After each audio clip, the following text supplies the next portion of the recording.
Bom dia a todas e a todos.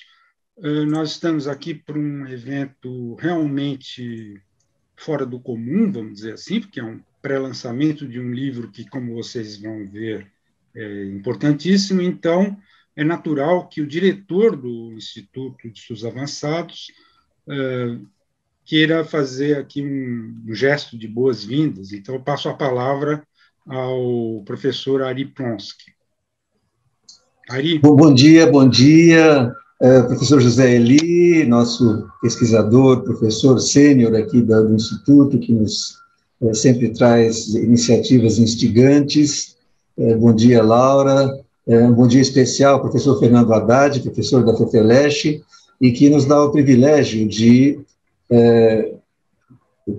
assim, fazer, né, com que esse pré-lançamento ocorra aqui no Instituto. Eu ainda não tive a oportunidade de ler o livro, só vi, evidentemente, a apresentação, mas já deu para perceber que é uma proposta instigante, e é exatamente esse o papel do Instituto, que é instigar novas ideias, permitir que elas sejam confrontadas, né, e a partir daí que a gente avance, por um lado, na fronteira do conhecimento, em segundo lugar, que a gente avance no relacionamento entre pessoas que têm um pensamento estruturado, e, finalmente, em terceiro lugar, que, quando possível, essas ideias alimentem, né, possíveis, enfim, propostas de melhoria da condição da sociedade, políticas públicas e o que quer que seja.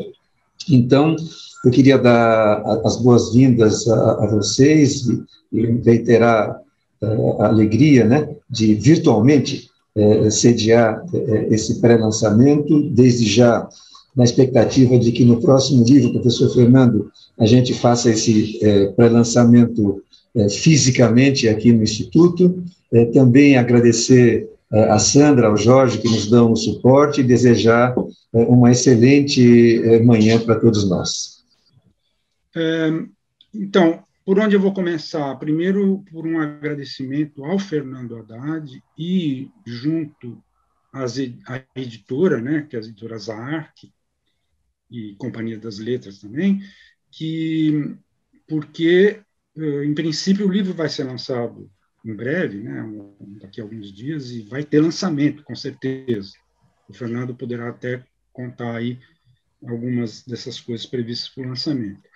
Então, é um privilégio extraordinário que o Fernando, com o acordo da editora, tenha aceitado que a gente fizesse esse pré-lançamento. Então, como muito pouca gente leu o livro por enquanto, a nossa ideia é principalmente antecipar um pouco e dar oportunidade para o Fernando já explicar as ideias do livro. Esse é o espírito. Eu quero ser muito breve nessa introdução, porque nós vamos ter muita coisa para conversar.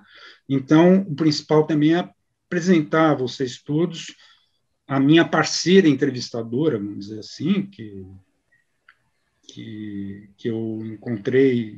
Nós praticamente não nos conhecemos, mas, enfim, eu descobri que a Laura estava uma tese de doutorado bem avançada sobre um tema que tem muito relação com o livro, né? Ela faz uma tese na Unicamp, no Instituto de Ciências Humanas, o IFISH, sobre, vamos dizer, essencialmente assim, a ideia de natureza em Marx, ou a noção de natureza em Marx. Mas eu vou dar imediatamente a palavra à Laura para que ela rapidamente se apresente, digamos assim, eu explique um pouco melhor o que ela faz. Obrigada, Zé. Bom, primeiro que agradecer ao IA, à USP, na pessoa do professor Ari, e a Sandra e ao Jorge, que vão fazer aqui a estrutura, né, do evento, e, é claro, ao senhor, né, que me convidou, e ao professor Fernando Haddad pela oportunidade de estar aqui representando os meus colegas do IFISH, da Unicamp. É uma tarefa, né, difícil e fadada, talvez, a um relativo fracasso, pelo menos a gente representar uma instituição tão diversa, né? Mas tenho certeza que qualquer um deles poderia fazer um trabalho de posição de questões aqui tão bom quanto eu, e que o fato do meu trabalho de doutorado ser especificamente concentrado na questão de como o marxismo refletiu sobre a natureza, especialmente na obra do clássico, né, na obra original do Marx, a partir, né, na minha hipótese, de uma herança hegeliana muito forte.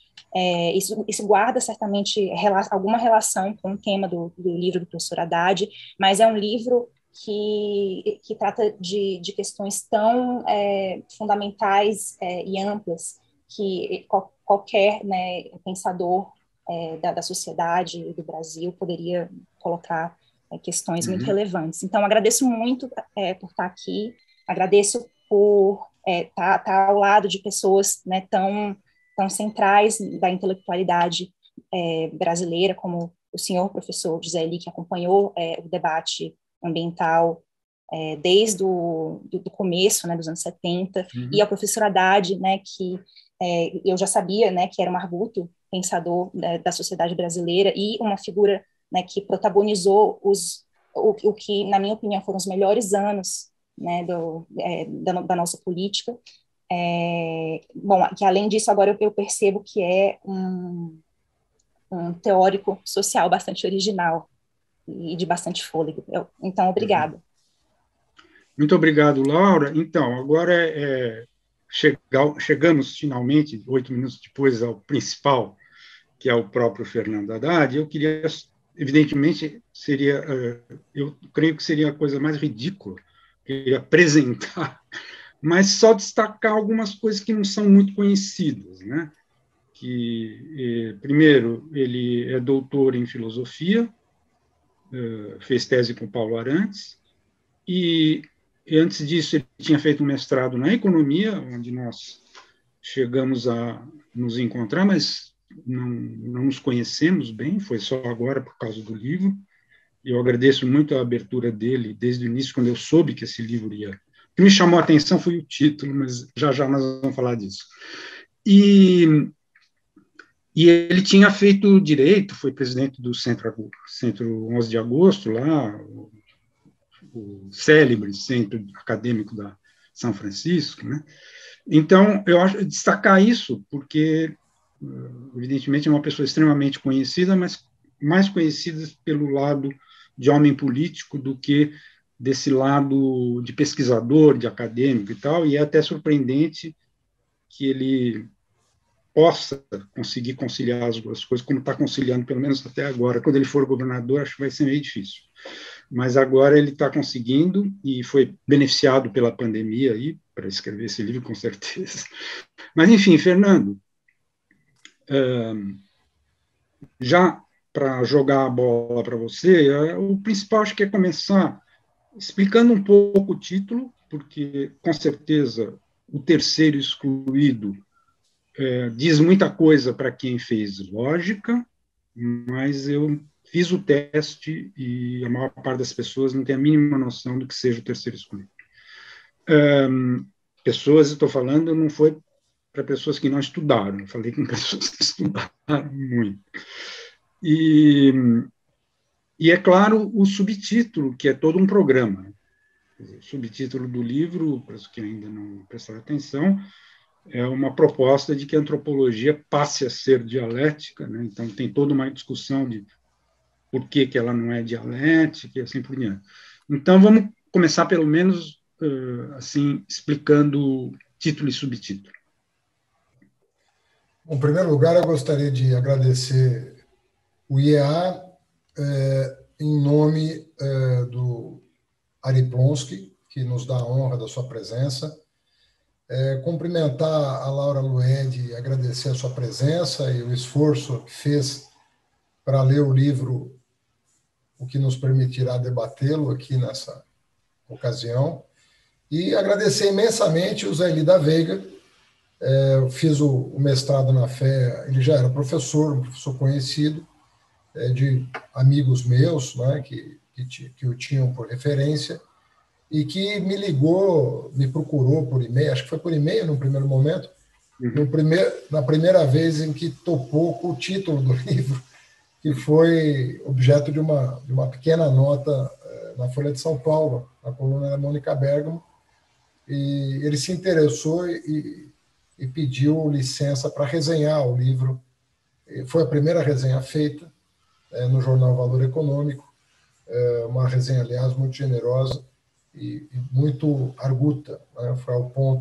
Foi aos pontos corretos do livro. De maneira que eu estou muito à vontade aqui de estar com 2 leitores qualificados, né, que têm seriedade na condução dos assuntos acadêmicos, e estar numa casa que é a minha também, né? Sou ligado ao IEA, e saber da importância do IEA para a Universidade de São Paulo, de não nos manter compartimentados, né? E tentar estabelecer pontes entre os departamentos, entre as disciplinas, para que a USP possa dar uma contribuição interdisciplinar para o avanço do conhecimento, sobretudo nas humanidades, onde essa tarefa é urgente e mais complexa, como nós sabemos. Os físicos já fizeram isso, né? Os físicos e químicos, os biólogos já produziram sínteses importantes, e as humanidades estão devendo um esforço de síntese, né? Que é o que consolida uma área do conhecimento, que é o que consolida, né, o avanço da ciência. Todos nós aqui não queremos defender uma escola, nós queremos que as escolas se comuniquem umas com as outras na direção de produzir conhecimento científico, verificável, né, que tenha aderência com a realidade, que dialogue, né, com as angústias da humanidade em procurar caminhos que tragam mais bem-estar para todos nós. E o livro, já para entrar no assunto, ele, inicialmente, eu ia escrever um livro sobre desenvolvimento.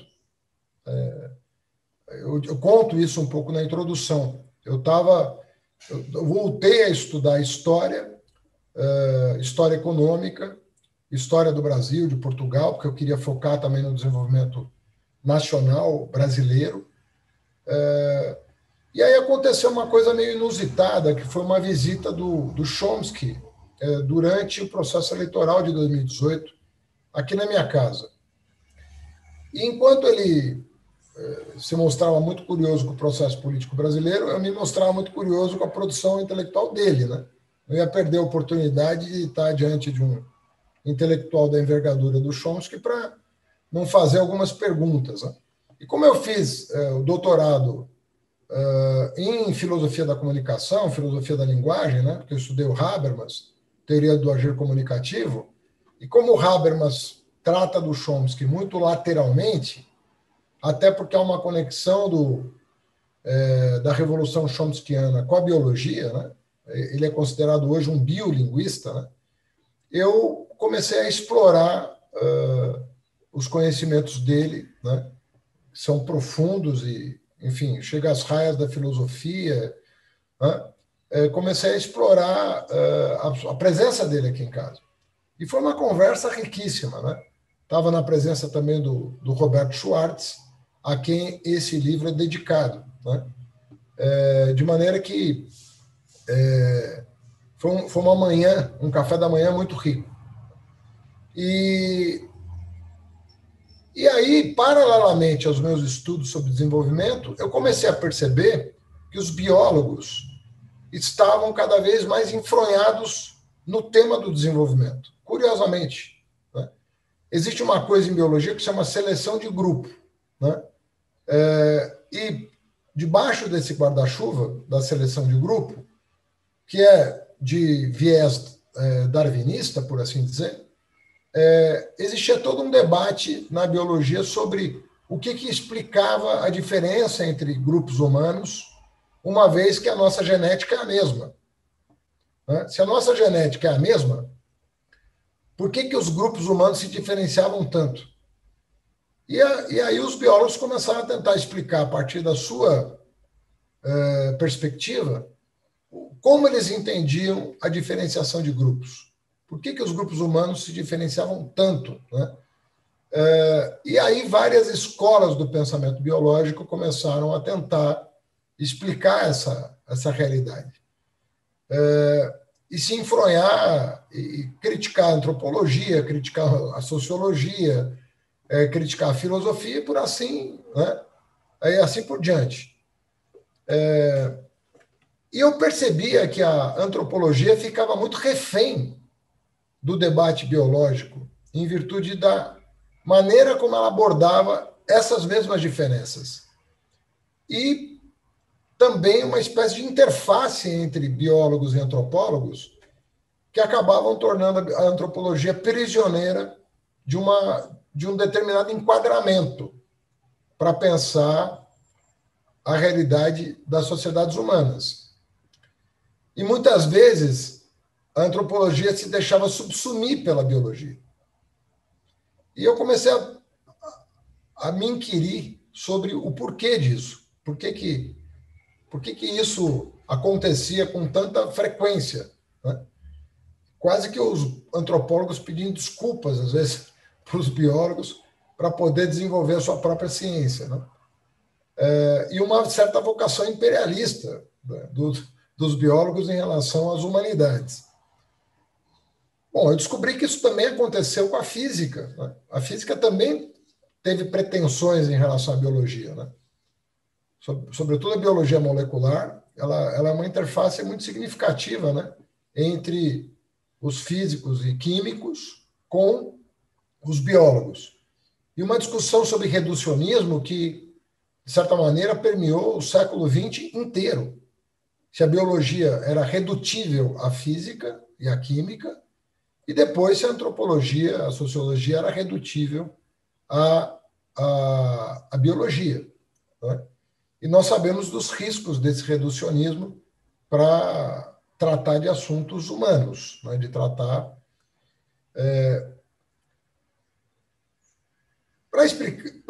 E eu passei a entender que, se nós não considerarmos uma perspectiva dialética, nós não íamos conseguir explicar a especificidade das humanidades em relação às ciências duras, por assim dizer. Física e biologia, física, química e biologia.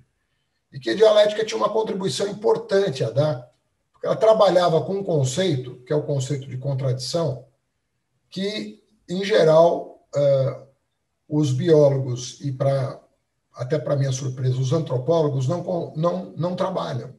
Pelo menos não na tradição do idealismo alemão e do materialismo histórico. E eu passei a considerar a hipótese, né, de oferecer uma contribuição para a dialetização da antropologia, que é disso que se trata.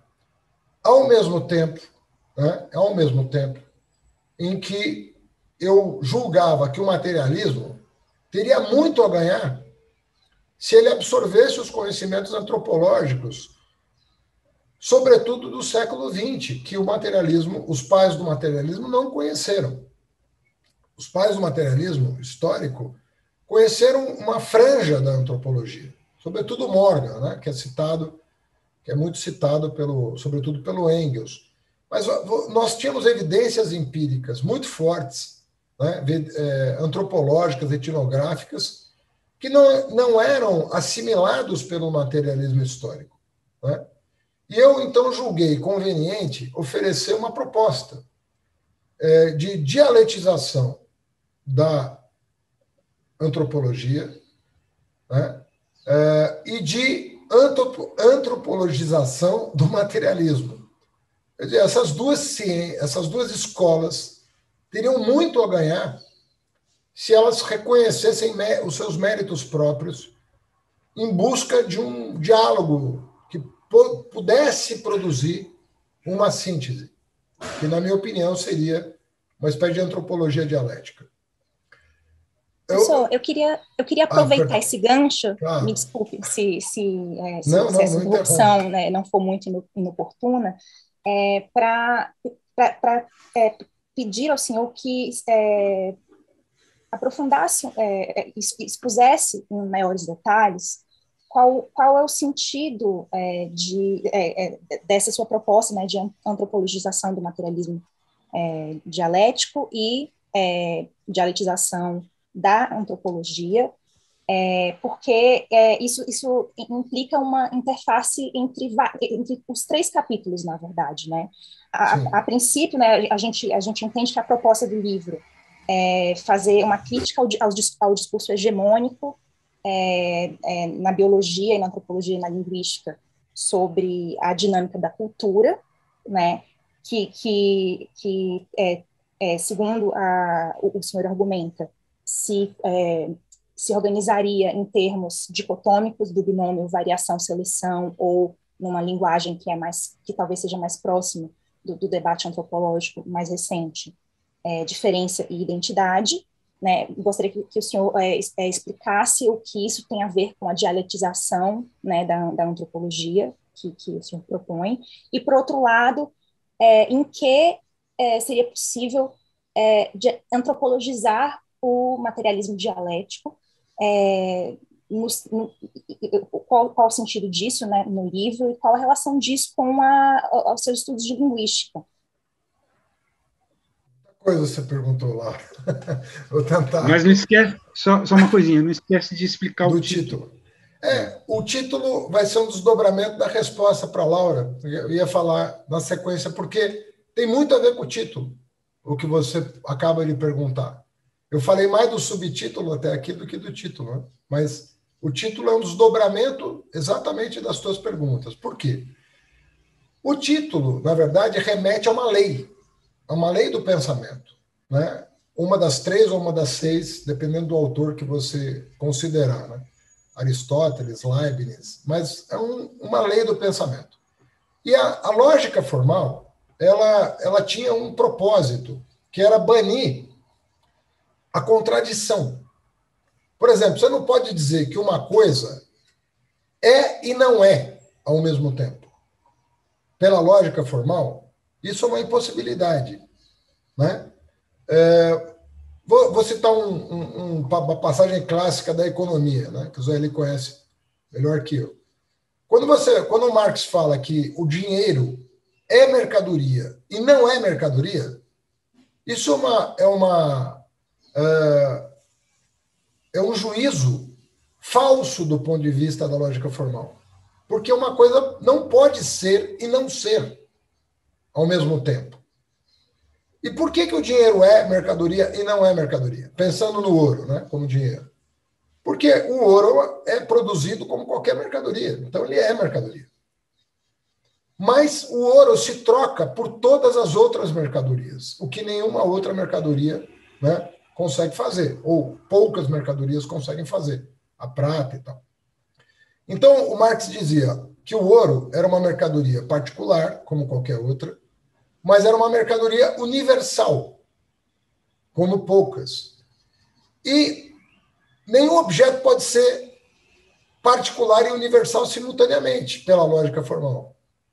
Só que no caso da moeda é o que acontecia. O que fazia da moeda um caso singular, né?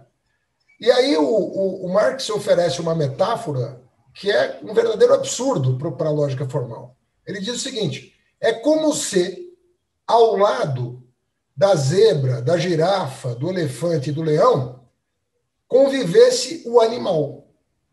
A moeda é um animal. Você fala, mas animal, que animal? O animal. É o animal que representa todos os outros e, ao mesmo tempo, é particular. Isso é uma impossibilidade lógica, você falar uma coisa dessa. A dialética é que incorporou a contradição ao discurso.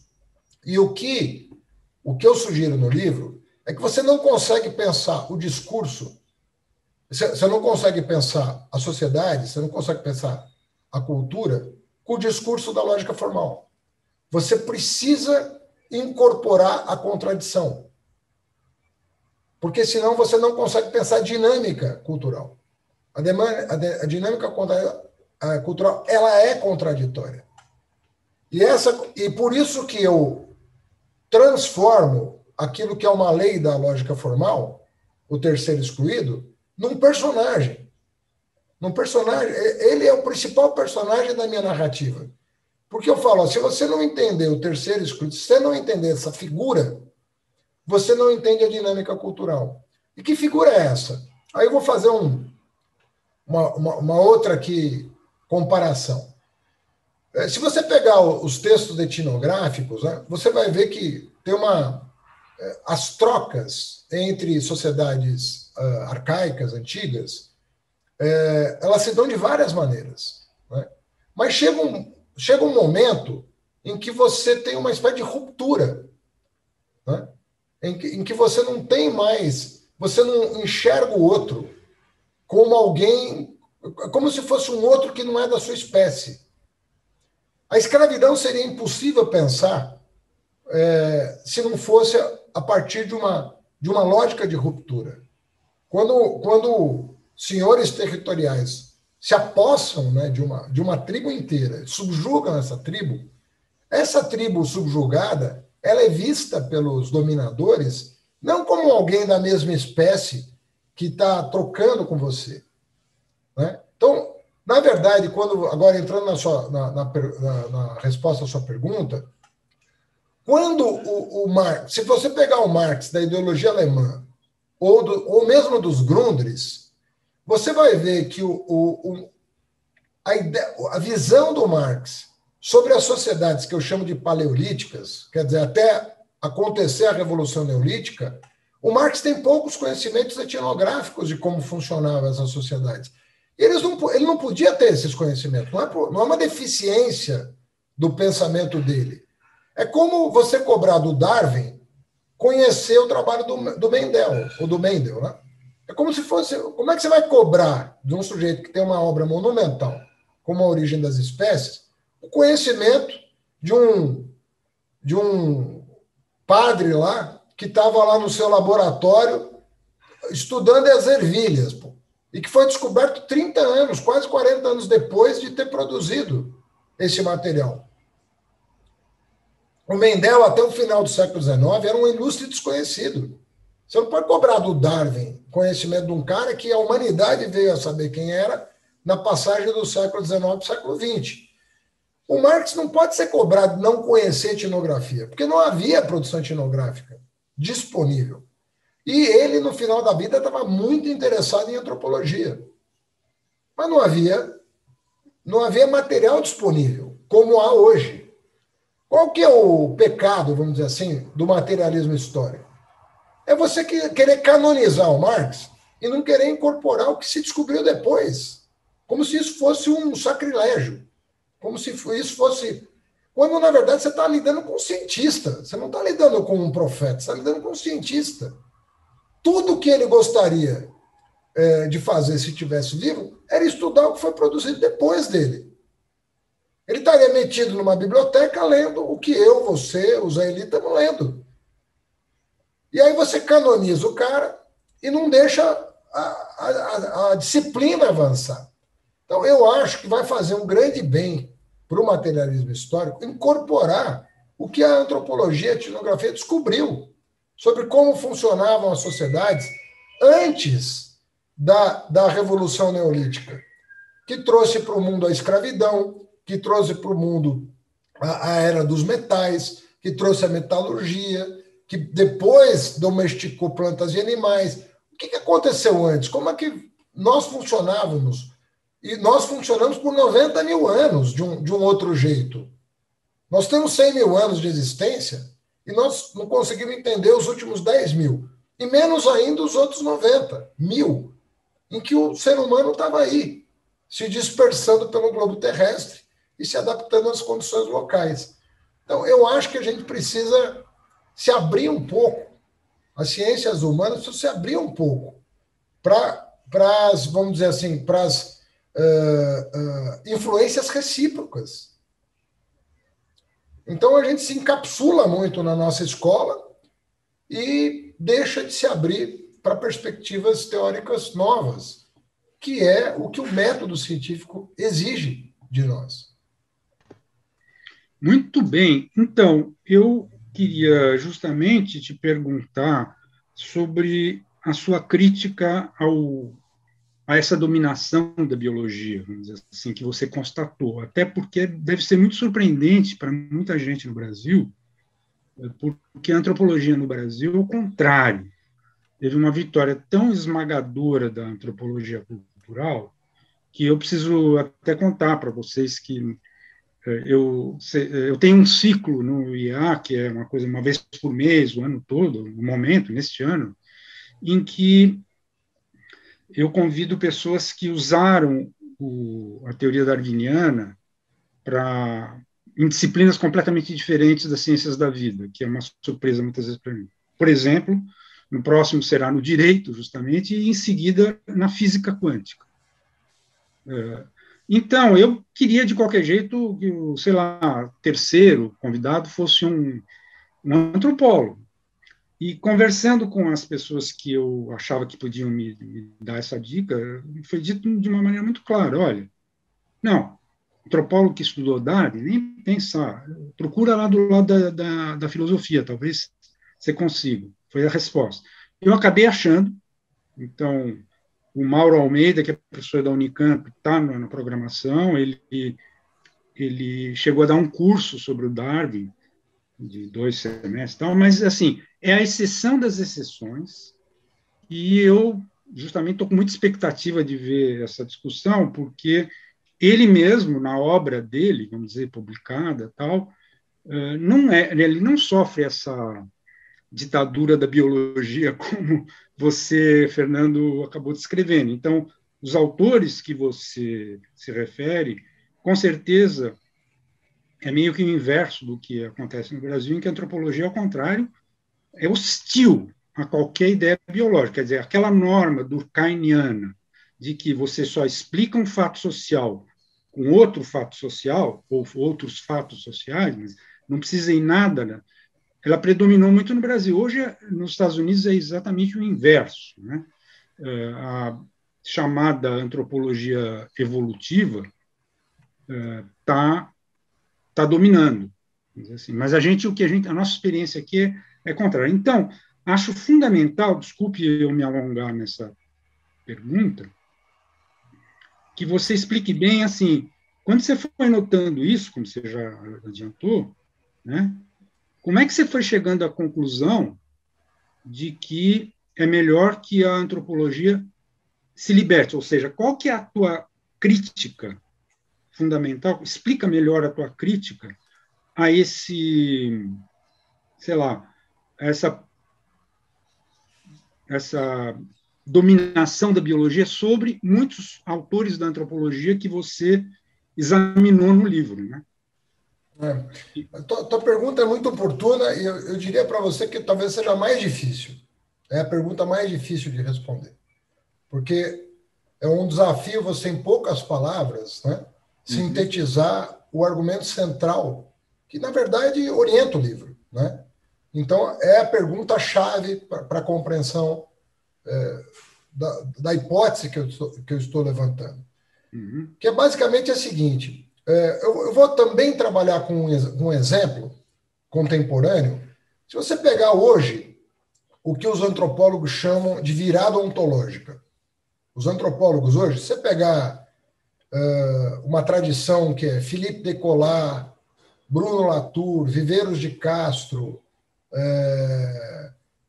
tem aquele Roy Wagner, você tem uma turma que, na minha opinião, com grande consciência do que estavam fazendo, foram estudar, pegaram esse material etnográfico e descobriram, por exemplo, que não dá para falar de natureza e cultura separadas nessas sociedades arcaicas, nessas sociedades antigas. Né?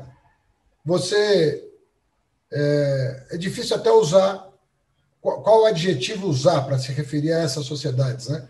Já se falou em selvagem, primitiva, arcaica, cada hora aparece uma objeção a um desses adjetivos. Mas todo mundo sabe que eu estou falando dessas sociedades, né, que são estudadas pela etnografia, pela antropologia. Muito bem. O pessoal falou, olha, não dá para falar em natureza e cultura, porque você não tem, essas peças não estão dissociadas. Você não tem nem a constituição da relação entre sujeito e objeto, não está nem configurado ainda.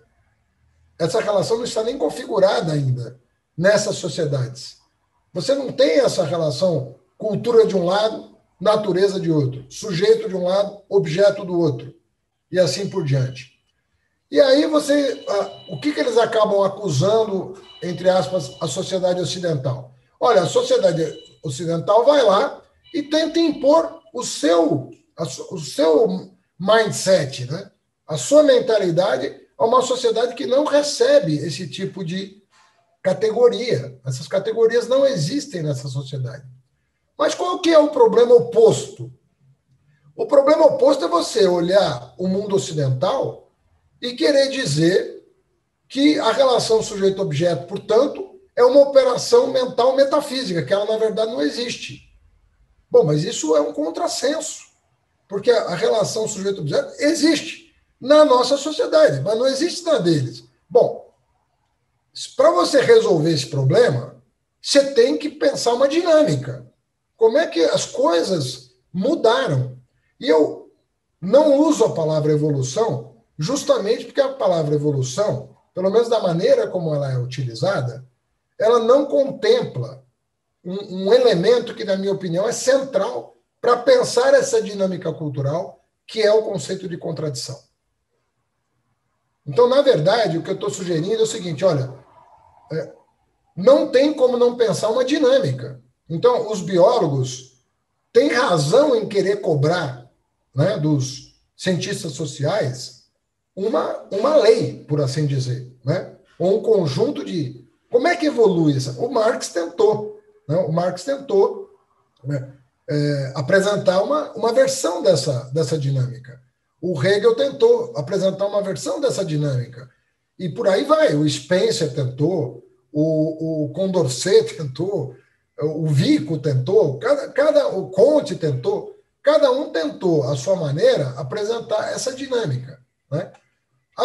Na minha opinião, a vantagem da tradição hegelo-marxista é o fato de que eles consideraram a dialética, que, na minha opinião, é um ponto alto dessa visão de como a dinâmica cultural ela acontece. Mas, na minha opinião, a dialética precisava sofrer uma inflexão cuja inspiração vem da antropologia. Essa que é a novidade do livro. A dialética ela precisa se inspirar mais na antropologia, né? Porque é a maneira pela qual você consegue explicar para os biólogos o que é específico do humano, que nem sempre eles conseguem, na minha opinião, enxergar. Fala, olha, existe uma dinâmica cultural, mas ela é específica. Ela não é como vocês pensam. Ela tem uma especificidade. E essa especificidade é que o livro tenta explicar.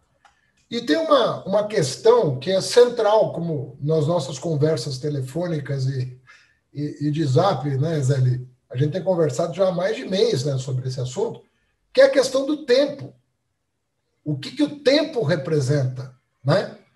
Porque o tempo da física, o tempo da biologia e o tempo da cultura são tempos diferentes. É como se você tivesse dimensões diferentes do mesmo mundo. E são dimensões que se organizam em torno do vetor tempo de forma diferenciada.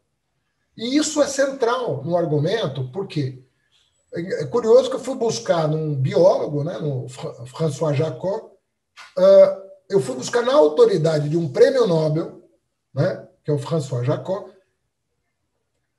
Por que eu fui buscar nele? Porque é o único cara que veio da biologia e conseguiu compreender a natureza da temporalidade da cultura.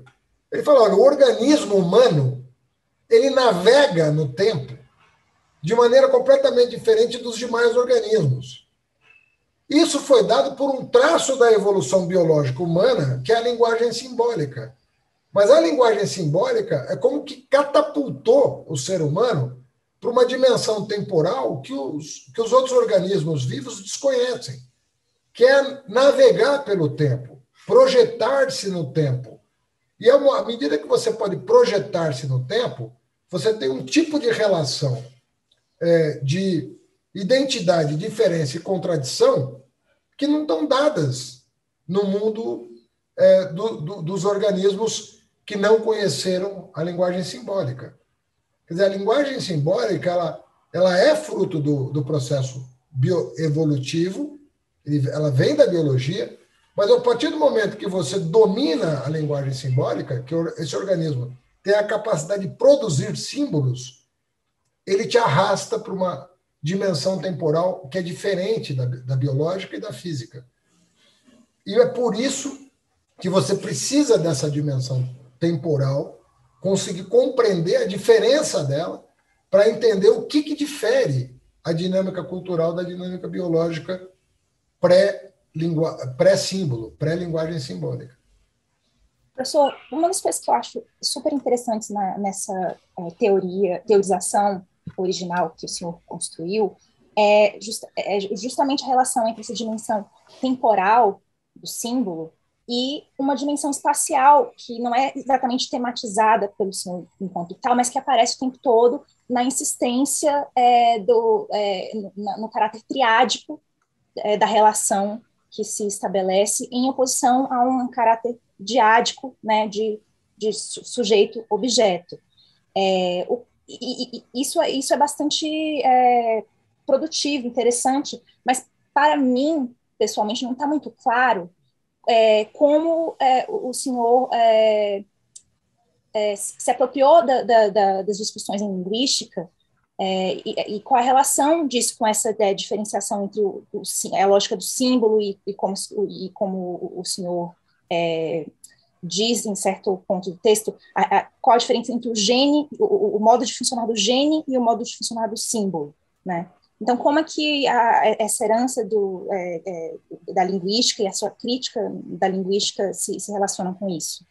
Essa é uma pergunta muito interessante também, né? Porque a gente já está praticamente no terceiro capítulo do livro, né? Que fala da questão temporal, do François Jacob, e fala de um autor que até é um sujeito, um ítalo-americano chamado Michael Tomasello, que vem a ser diretor do Instituto Max Planck hoje. Eu não estou falando de qualquer um. E é um interlocutor importante do Chomsky hoje.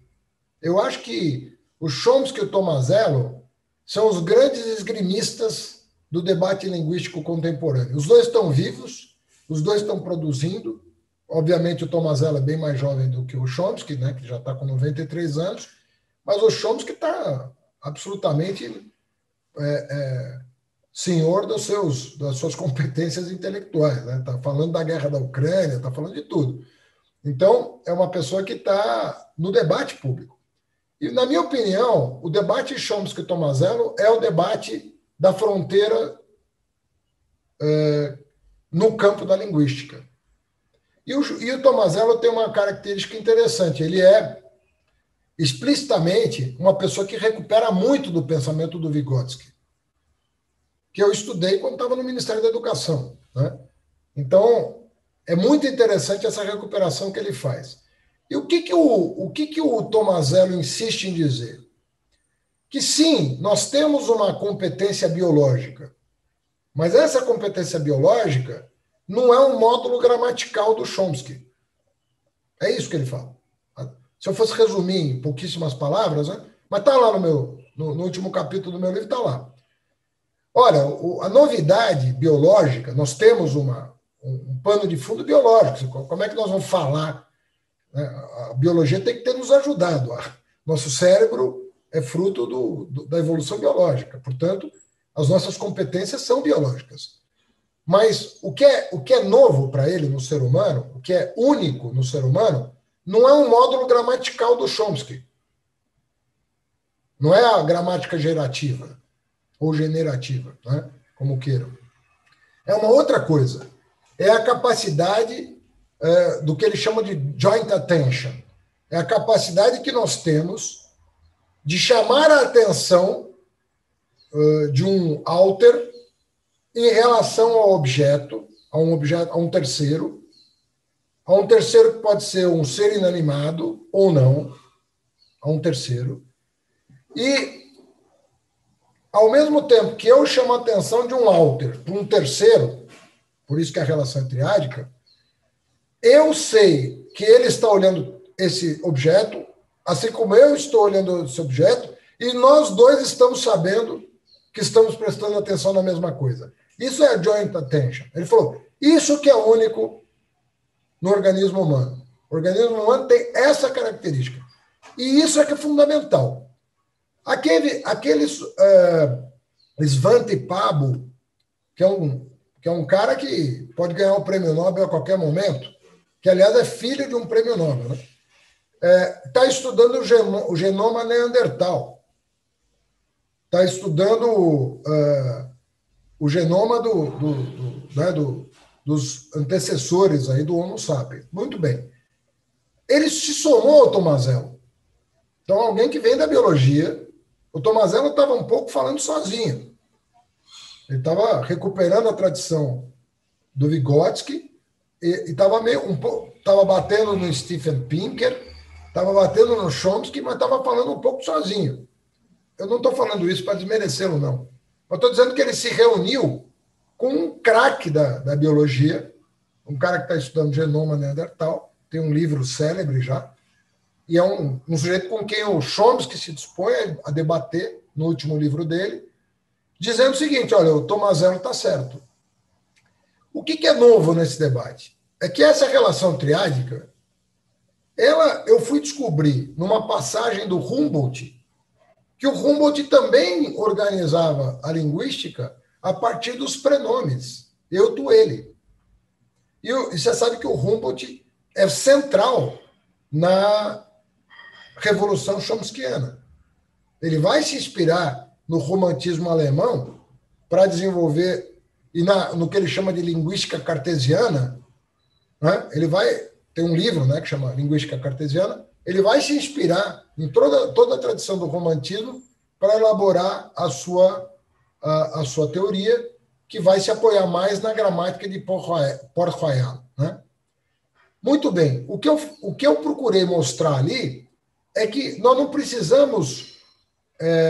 nós podemos usar, sem tomar partido, se é gramática ou produção simbólica que está em jogo, eu não preciso tomar uma posição que, aliás, é controversa, qualquer que seja ela, porque a ciência ainda não tem instrumentos para decidir quem está certo, está explorando e fazendo isso muito bem, né?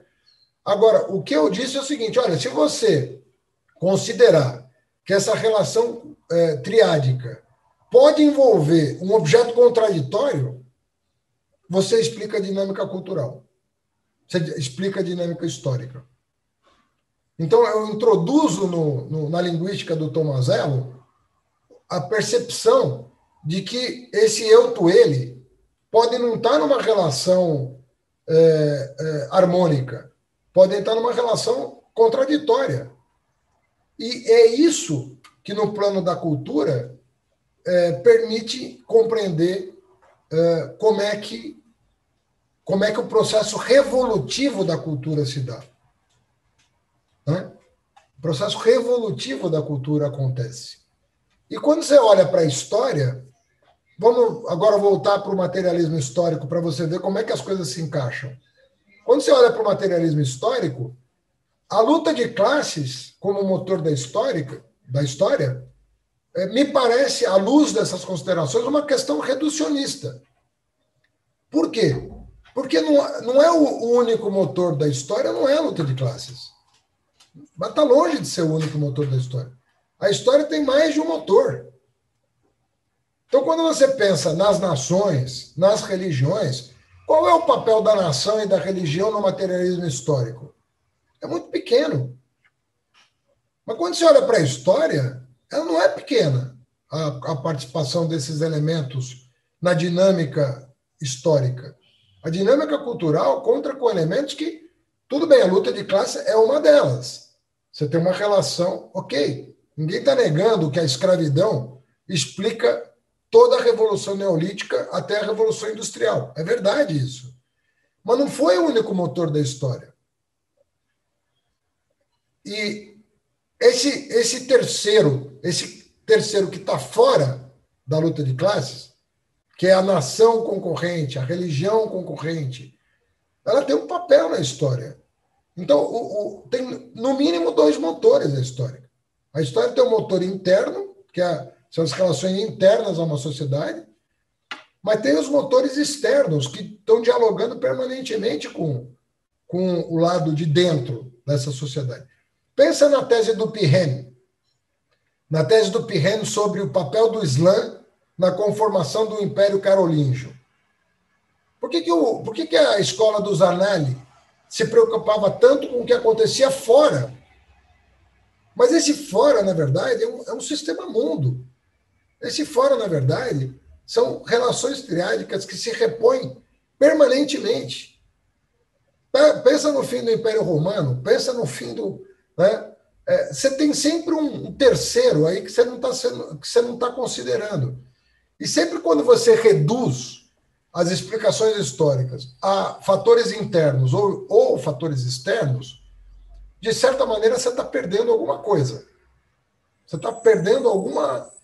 Então as coisas não acontecem assim na história. Existem fatores internos, e a luta de classes é um desses fatores. Existem fatores externos, que não podem ser desconsiderados.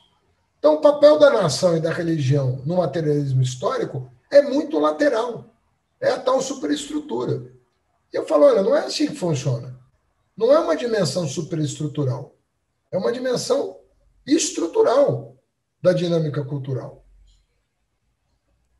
Professor, eu acho que é super interessante que você faz esse esforço por traçar uma distinção face ao materialismo, né, dialético, quando, ao mesmo tempo, a sua noção de relação triádica, né, contraditória, ela tem uma herança forte nesse sentido, né? Inclusive, o senhor chama a dinâmica instaurada por isso de alienização, numa relação de diferença e proximidade com a alienação, né, marxista. Eu acho que a gente poderia continuar a discutir essa tensão, né? Mas eu queria dizer que, curiosamente, ontem, por outros motivos, eu achei uma passagem nos manuscritos econômico-filosóficos que vai de encontro à proposta que o senhor está fazendo. Então, eu vou ler rapidinho. Ao encontro ou de encontro? Ao encontro. Ao encontro. Não, faz muito diferença. Eu sei, é confuso, né? Não, mas que se coaduna com o que o senhor está propondo. Ele diz assim, é uma passagem bem famosa até. Um ser que não tenha nenhum objeto fora de si não é nenhum ser objetivo. Um ser que não seja ele mesmo objeto para um terceiro ser não tem nenhum ser para ser objeto, isto é, não se comporta objetivamente, seu ser não é nenhum ser objetivo, e um ser não objetivo é um não ser. E aí eu queria frisar que o Marx fala, curiosamente, não de um segundo, mas de um terceiro aqui nessa relação, que inauguraria a possibilidade, né, do ser. Né? Ele diz um ser não objetivo, um ser que não está posto nesse tipo de relação, que a princípio a gente costuma, pelo menos a partir de uma perspectiva moderna, né, e desencantada da natureza, a gente costuma pensar geralmente em termos de uma relação diádica, relação humana, natureza, sujeito, objeto. O próprio Marx toma cuidados de modular isso em termos de uma relação triádica também, né? Então, talvez esteja nessa fonte, não querendo, né, reabilitar e tratá-lo como um profeta, né, como a gente já mencionou aqui, mas talvez tenha falar que ele é um gênio, a gente está de acordo. Sim. Que talvez essa formulação super nítida e interessante que o senhor faz no livro também possa ser encontrada nessa tradição do pensamento social. Eu adorei a tua colocação, porque ela me permite lembrar de uma passagem em que o Salins faz uma crítica muito interessante ao Marx. Não sei se você vai lembrar de uma frase que eu disse no livro, que eu digo assim: o Salins acusa o Marx de tomar a linguagem pela sua dimensão instrumental. E é verdade. Tem passagens do Marx que a linguagem aparece como um instrumento do trabalho, como se E é curioso, porque é uma contradição no próprio Marx. Às vezes o Marx fala da linguagem como pressuposto do trabalho humano, e às vezes a linguagem humana aparece como uma espécie de apoio ao trabalho, como se ela fosse um instrumento de trabalho. E o Salles fala, ó, tem dois marxismos, e o Marx tem uma dimensão pré-simbólica. Ele fala isso. E aí eu falo, é verdade, existe essa dimensão pré-simbólica no Marx, mas o Salles não percebe que ele é pré-dialético. Você entendeu? Eu faço uma brincadeira com os dois. Eu falo, ó, o Salles está correto em dizer que em várias passagens a linguagem é tomada como uma categoria instrumental, o que é um erro, porque a linguagem ela é intersubjetiva por definição. Não tem como ser instrumental. Ela é intersubjetiva. Assim como o trabalho humano também é. Porque não é instintivo o trabalho humano. Ele é intersubjetivo, ele pressupõe a linguagem simbólica. Você projeta coisas. O arquiteto projeta coisas. Não é a abelha que instintivamente faz a colmeia. Ele projeta. Né? E é intersubjetiva essa relação. Portanto, trabalho e linguagem tem dimensão intersubjetiva. E muitas vezes o Marx toma a linguagem humana como uma categoria instrumental. Né? E isso é evidentemente errado. Isso está evidentemente errado. Só que o que o Salles não percebe é o que você acaba de ler, que é a dimensão dialética dessa relação. Uhum. Então, o que eu falo é o seguinte, esse livro poderia chamar também Contribuição para o Materialismo Simbólico, ou Contribuição para a Antropologia Dialética. Daria na mesma. Porque, na verdade, o materialismo histórico, que é dialético, muitas vezes é pré-simbólico. Ele não absorve essa dimensão com a força que ela tem. Por isso que a gente tem que dar algum crédito para o que se chamou de linguistic turn. Porque a verdade é que, quando aconteceu a virada linguística, ela trouxe elementos para... Eu fiz uma provocação eu gosto de provocar também, né? Você deve ter percebido, né? Mas uma das epígrafes a epígrafe do terceiro capítulo é uma citação do Heidegger. E o cara fala, porra, esse cara está citando o Heidegger, por que ele está citando o Heidegger? E eu fiz de propósito isso, porque o Heidegger fala, olha, antes de nós sermos históricos, nós somos seres temporais. Nós somos históricos porque somos temporais. E não o contrário. O que o Heidegger está chamando a atenção? Com todos os problemas do heideggerianismo, não estou aqui, eu já escrevi, na minha tese de doutorado, tem uma crítica ao Heidegger, que, na minha opinião, se sustenta até hoje. Mas o que eu quis dizer é o seguinte, ele captou uma dimensão temporal que é o símbolo que inaugura. É a linguagem simbólica que inaugura essa dimensão temporal. E o Heidegger dizia isso. Ele dizia, olha, é a linguagem humana. A linguagem é a nossa morada. A linguagem é o nosso... Por quê? Porque é o nosso aquário. Nós vivemos numa dimensão... O nosso aquário é o símbolo. Não adianta querer escapar disso. A gente organiza até o nosso trabalho a partir disso. E não o contrário. Se você pegar o Lukács da ontologia do ser social, a confusão que foi feita ali entre linguagem e trabalho para tentar salvar é uma confusão enorme. Acho que eu falei demais. Não é que você falou demais, é que está na hora de passar para a segunda parte. Eu queria primeiro chamar a atenção muito dos que estão acompanhando, que são uns 40 agora, o fato de que acho que já ficou claro, pelo menos assim, o tamanho da encrenca, quer dizer, o que está no livro, né? As perguntas que foram feitas, as respostas, permitiram entender os 3 grandes capítulos do livro, assim, a apresentação já tinha sido feita. Então, a ideia é de que isso, quer dizer, ao mesmo tempo, todo mundo deve ter percebido a densidade da erudição que está nesse livro e que eu imagino que mais do que certamente vai causar muitos debates, e essa segunda parte agora nós vamos querer um pouco entrar nessas questões mais, vamos dizer, controversas, ou alguma coisa assim, mas também perceber que nesse livro é uma mina para temas, para futuras teses e dissertações de mestrado, eu acho, e é importante frisar o seguinte, quando a gente faz esse tipo de evento, é muito importante pensar que o vídeo vai ser extremamente útil para pesquisadores que estiverem estudando essas questões mais tarde. Eu estou dizendo isso porque é a minha experiência, né? Tem muito mais utilidade o vídeo do que a conversa pelo pequeno número de pessoas que conseguem ter tempo para acompanhar simultaneamente, aí ao vivo, sei lá.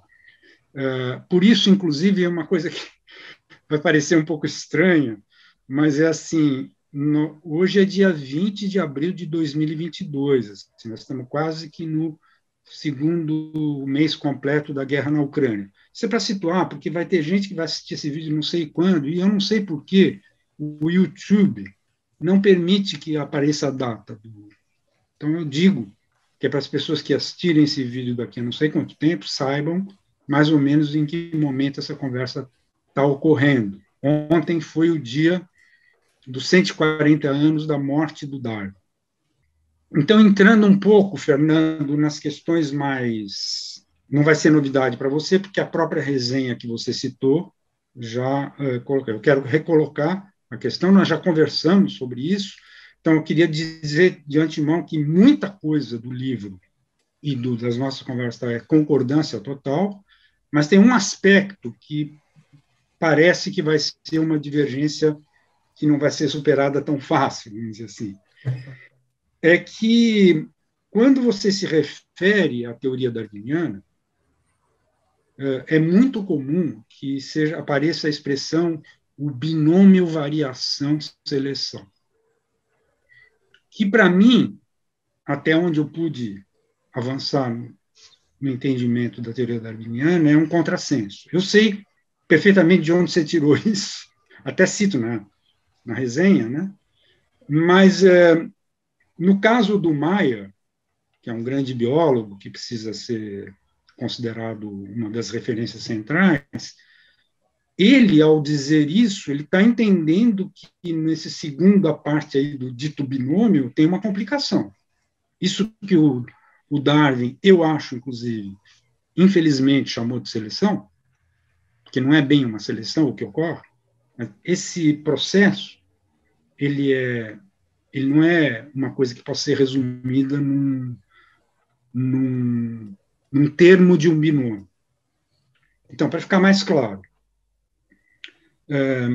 e aí eu tenho uma vasta lista de outros biólogos, e não só, que procuram interpretar o Darwin da maneira como eu tendo a ver, que é que o cerne da teoria do Darwin é que você tem essas variações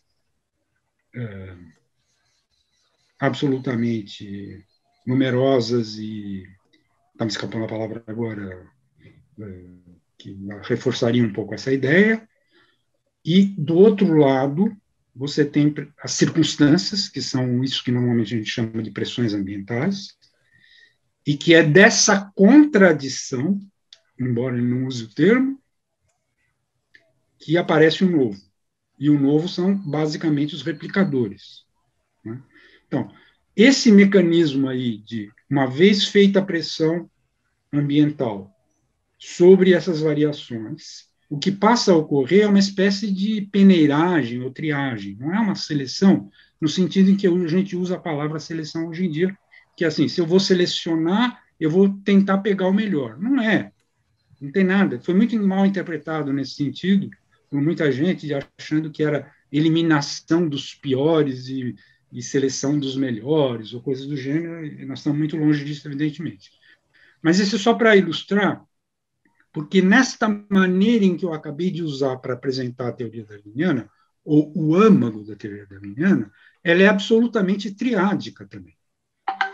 E aonde que surge o problema? O problema surge pelo fato de que você admite que isso tudo que você explicou como sendo a dialética é uma coisa só do universo simbólico, se eu entendi bem.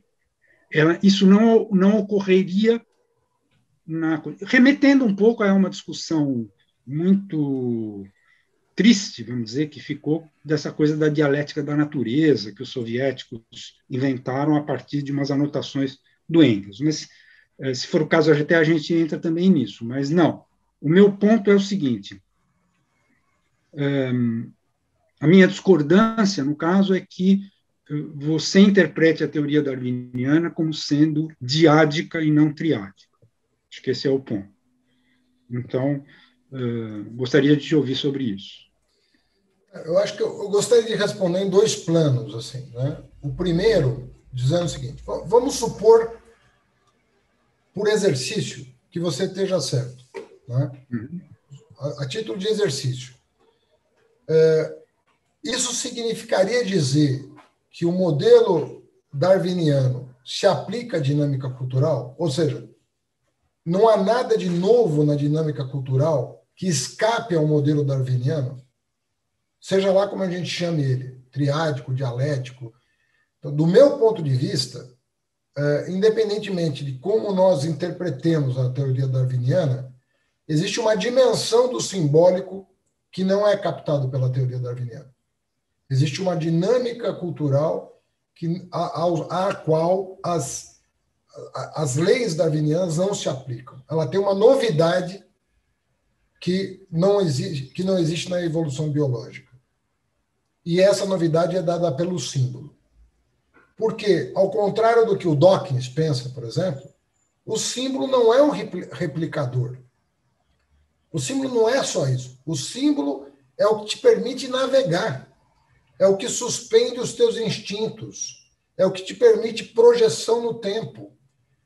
E isso você não tem no gene. Não existe essa dimensão na biologia que o símbolo oferece a um organismo que detém uma capacidade única, que é a de produzir linguagem simbólica.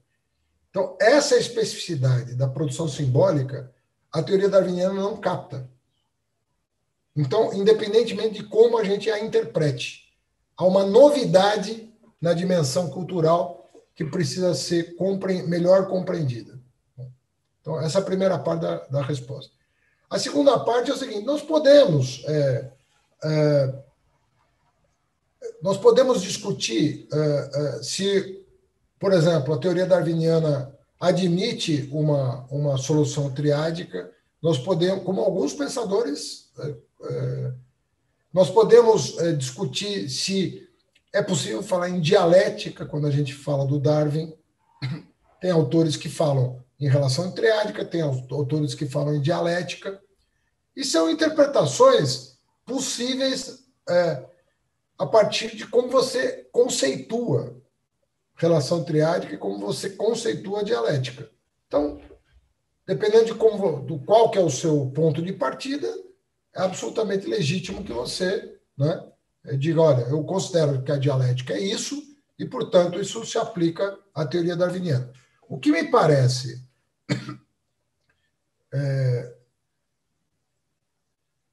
Isso não desmerece tudo que eu falei até aqui sobre a dimensão simbólica. Mas, na minha opinião, o darwinismo teria dificuldade em lidar com o conceito de contradição tal como herdado da tradição dialética. Isso do meu ponto de vista. É uma questão mais semântica do que... eu acho que é uma questão mais semântica, mas ela tem uma importância na história da filosofia. A dialética foi reentronizada pelo Hegel com determinados propósitos de explicar o devir histórico, né? Quer dizer, a dialética foi pensada para entender o devir histórico. O Hegel eu acho muito difícil a gente pensar o hegelianismo ou o materialismo desconectado do devir histórico, né? Por exemplo, pensar o devir da física, o devir por exemplo, da mecânica quântica ou o devir da biologia a partir dessa concepção. Então, por isso que eu fui preciosista nesse caso, em dizer, olha, a tradição em que eu estou usando a palavra dialética e contradição é essa, que começa com o idealismo alemão e é transplantado para o materialismo por uma operação engenhosa de um sujeito com a cabeça do Marx. Ele usou a dialética e jogou ela nas humanidades. Ela não estava lá. Ela estava no plano filosófico. O Hegel queria salvar, de certa maneira, ele queria salvar Deus do panteísmo e usou a dialética para isso. Né? O Marx falou, não, essa ferramenta é muito boa para você, é muito boa para você manter ela no plano da filosofia. Vou pensar o devir histórico. Mas então eu te pergunto, mas tem que ser, eu tenho que ser rápido e você também. Tá. Então quer dizer que você admite que a dialética também poderia ocorrer na natureza? Não, Eu fiquei com a impressão que não.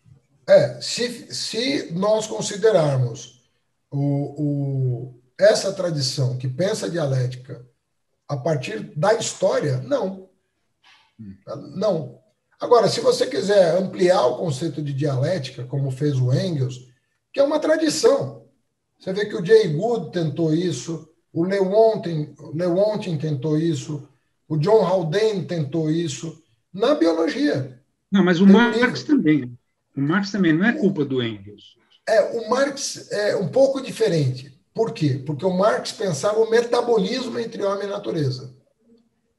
Então, não era a natureza em si que era dialética, era a relação do homem com a natureza que criava uma espécie de metabolismo ao qual poderia se atribuir uma relação de contradição. Né? Aquela passagem dos manuscritos em que o Marx fala que a natureza é imediatamente inadequada para as necessidades humanas, que é o que os antropólogos vieram a problematizar. Como assim inadequada? E aí pegam aquelas sociedades em que essa inadequação ela não aparece. Por isso que eu falo que o marxismo tem que levar em consideração a evidência etnográfica. Tem toda uma discussão etnográfica que foi feita depois do Marx, que é simplesmente quase desconsiderada pelo materialismo. Então, uma das propostas do livro é que a chamada Revolução Neolítica, como ela foi apelidada, ela precisa ser reconsiderada pelo materialismo, porque ela não tem aderência aos textos da ideologia alemã e dos Grundrisse. Aquilo não funciona à luz da evidência antropológica. Obrigada, professor. Eu fico tentada a fazer uma série de perguntas mais abstratas, né, nas nuvens, sobre o que há exatamente de contraditório no símbolo, também questioná-lo sobre certo contexto em que o senhor sugere que poderia haver uma superação tecnológica do trabalho, que eu acho que é um tema que já é clássico na sociologia do trabalho e foi respondido de outra maneira por autores muito importantes no Brasil, mas eu acho que talvez seja mais oportuno fazer uma pergunta um pouco mais próxima do que a gente está vivendo, né? Uma pergunta um pouquinho mais concreta nesse momento, né? Que já é um momento final, né, da nossa apresentação, quase. Virão outras perguntas, né? Mas, enfim, a gente tem que começar a encaminhar, né, para esse fim. Na apresentação do livro, o senhor revela que uma das principais motivações que te levou a fazer esse esforço interpretativo foi o seu confronto com um achatamento do debate político no Brasil atual, né? O que o senhor também chama de uma maneira alternativa e, ao meu ver, muito correta, de uma situação inquietante de profunda incomunicabilidade, de profunda limitação da comunicação, né, associada a esses contornos dramáticos da política brasileira, da qual o senhor é um protagonista, né? Foi e é um protagonista. E o senhor se refere, na página 9 do texto, na apresentação, a isso como uma encruzilhada entre civilização e barbárie, numa formulação que evoca, mas, ao mesmo tempo, passa um pouco ao largo da célebre tese do Adorno e do Horkheimer, na Dialética do Esclarecimento, sobre a gênese comum e a complementaridade dessas duas tendências, né? E isso, para mim, abre a possibilidade de fazer um questionamento sobre o projeto que você avança nesse momento, né? Porque, na minha impressão, você apresenta a gente um quadro sombrio dessa dinâmica, né, cultural que poderia superar essa situação, e, ao mesmo tempo, um quadro luminoso. E talvez esteja enganada, mas isso, ao meu ver, tende a aparecer de uma maneira um tanto exagerada de um e de outro lado. Eu vou me explicar. Bom, por um lado, né, o senhor fala da necessidade de um resgate de uma dimensão utópica, né, da capacidade humana de projetar um futuro, e que parece ter saído do horizonte, né, das nossas interações no momento, e o senhor atrela isso à necessidade da construção de uma base comum, né, de humanidade, e, ao mesmo tempo, da projeção de um tempo futuro, né, utópico, né, que não tá nas nossas possibilidades no momento. Isso abre uma série de questões, né? Mas eu perguntaria, essa saída é a única possível saída feliz da situação? Porque, de outro lado, quando o senhor descreve a dinâmica triádica da relação cultural, a impressão que se tem é que a única possibilidade possível é a incorporação por subjugação, né? Também, né? Você cria por exclusão, esse terceiro que e a situação, logo depois que a situação diádica se instaura, e as possibilidades de saída da situação envolvem uma incorporação completa e uma reposição constante dessa mesma lógica. Então, eu gostaria que o senhor falasse um pouco mais disso, né, que é o que é o seu projeto emancipatório, não só em termos conscientes de projeto, né, mas da concretude, né? Isso envolve diálogo, necessariamente? É preciso envolver diálogo? Ou o confronto, e a radicalização do confronto também não pode ser um encaminhamento da solução? É isso. Laura, eu na verdade, tomei uma decisão que não foi fácil, porque eu vejo um desdobramento de um plano de ação política a partir desse livro. Eu vejo. Mas eu não quis explicitar esse plano de ação política para permitir que pessoas inteligentes como você pudessem imaginar soluções a partir do que está colocado. Porque você pegou bem. O que eu estou dizendo é o seguinte, ó, tem uma lógica de reposição dessa relação contraditória, que é a história dos últimos 12 mil anos, 14 mil anos. Nós estamos amarrados a essa lógica, em que... Por que eu falo? Primeiro, não sei se você vai lembrar na introdução, eu falo, olha, nós temos uma discussão em dois planos. O primeiro plano é o seguinte, o que é evolução e o que é desenvolvimento? Que, na verdade, é o revoluir da cultura, né? Desenvolvimento é isso. E, no segundo plano, a discussão entre desenvolvimento e emancipação. Porque nós podemos ter um plano de desenvolvimento para o Brasil, isso não vai significar a emancipação da humanidade. Não vai.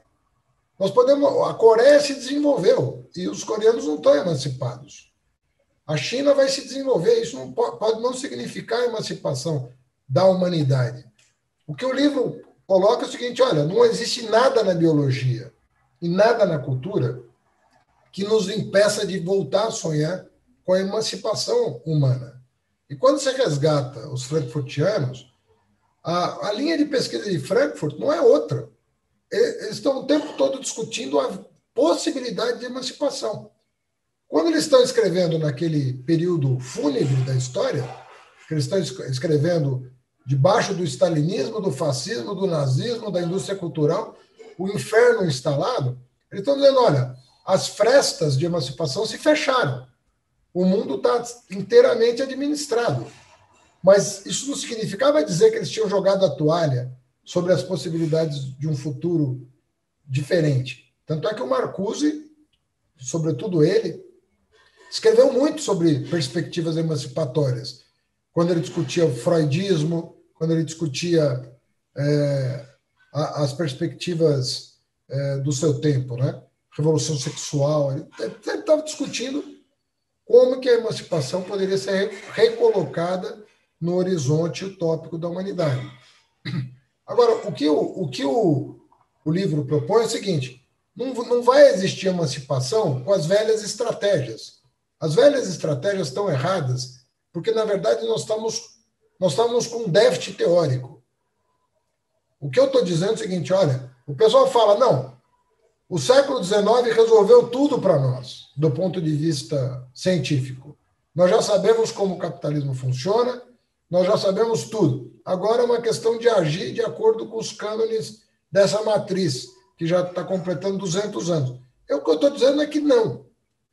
Eu estou dizendo que nós temos que atualizar cientificamente o materialismo, assim como os darwinistas tiveram a humildade de incorporar saberes desconhecidos pelo Darwin para fazer a síntese moderna da biologia avançar, nós precisamos fazer a mesma coisa, nós precisamos incorporar conhecimento.